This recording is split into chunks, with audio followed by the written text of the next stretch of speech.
Take two. Welcome back to the Weymouth and Portland National Sailing Academy. It's a sunny day here and we're waiting for the southeasterly sea breeze to kick in. Great pleasure to talk to Jack Whetherell, who's a professional sailor, man of many classes. Can you tell us a little bit about your background and also how other people can get into being a mothy? Because we've got a real eclipse here. Yeah, so I came up through the RYA youth systems and then into the Olympic squad in the laser. Raced laser for a long time. Finished up around 2019. Then since then I've really been focusing on small keel boats, mostly sports boats like SB20, J70 and the Cape 31. So I like the Cape 31, looks very exciting. How did you get into that? I know it's a simple question, but it's not easy for youngsters in your position. No, it's not easy. I think I was fortunate. I had a couple of connections in that kind of area already, and it was about 2018. I did the European Championships on an SB20. And we did well straight out the bat. Maybe that helps. Yeah, and that was good. And then I sailed with that team for quite a while, and then from there just I guess build up a reputation, and then you get picked up by another team, and then all of a sudden the snowball effect. I think from there. Success builds success. But you were there with the lasers, the RWA system. Now the Ilkas. So what's that like? The transition, single-handed to multi-crew boats.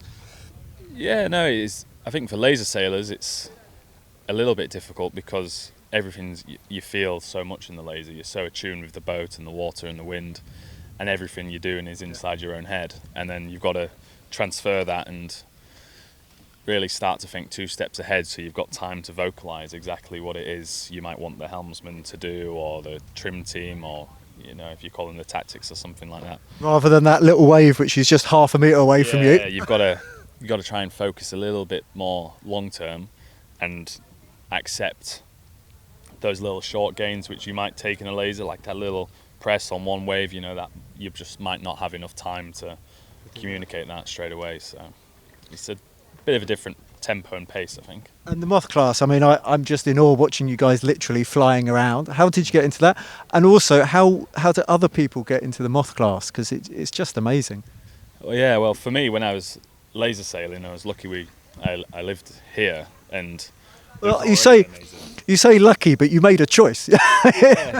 Yeah, no, for sure, it was a choice and something a good choice. I hope so. I hope I've not wasted all my time, but yeah, and there's always been a good Moth fleet here. There's been some real good innovators, and people like Simon Hiscox is just so helpful for everyone trying to get into foiling, no matter what class of boat that is. And he's literally across the road with Shock Sailing. And he's just over there. But then, we've had training sessions where we've had 5 Olympic medalists out and 5 other guys, and it's just you get an opportunity to sail with that calibre of sailor. When I say in interviews the fleet is stacked, it's quite hard to describe just how stacked it is. I think the most Olympic medals I ever saw in a room was Jim Saltonstall's 60th birthday, and I think this is probably the second most medals I've seen in a boat park. Yeah, no, the fleet overall is obviously really stacked. I think the Moth Worlds has become one of the most prestigious events in sailing over the last 10 years, and it was before I started sailing a Moth, but I don't think there's been a gold. I think if you haven't won a gold medal at the Olympics, then you've not won any of the last 7 World Championships or something crazy like that. So yeah, no, I can really believe it. So how do people get in the door? Because it's a development fleet, and I guess there's many ways of doing it. But what would you recommend? Yeah, I'd say now the second-hand boats. There's lots of second-hand boats which are really solid. I think the reliability of the boats has improved a lot. Brilliant. And so now you could pick up say an older second-hand Exocet for around £15,000, and it'd be rock solid, and it'd be the perfect platform for learning how to get foiling, and a couple of upgrades, and you'd be pretty competitive. Write that down. Yeah. There's groups with second-hand boats for sale, but you still can't beat just going around, walking up to somebody and asking them, and taking the advice that they give you, I think. So we said there's lots of runners and riders here. David Hyvey gave you a shout out the other day. Who would you be, not including yourself, putting your money on? I'm not sure. I need to know who to interview next. Yeah, Well, names for the interviews, but I think actually in terms of the championship, I think it's going to be incredibly open. I think we're going to have the conditions will play a big factor. I think.